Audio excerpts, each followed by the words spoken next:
Sino po naniniwala isang araw, alaala na lang ang payo ng mga magulang mo sa'yo? At sino po naniniwala, isang araw, yung nanay na kasama mo ngayon, maaaring katabi mo ngayon, yung tatay na kasama mo ngayon, isang araw, aalalahanin mo na lang din. Hindi kayo forever na magkasama.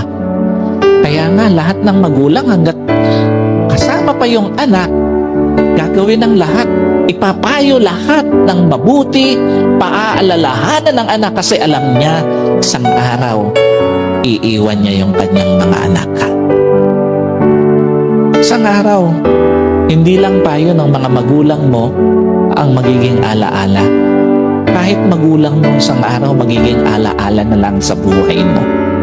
Kaya nga napakapalad mo kung may magulang ka pa ngayon na kasama, may magulang ka pa ngayon na nagpapayo sa'yo, may magulang ka pa na nagpapaalala sa'yo. Kasi one day, wala na yan sa tabi mo.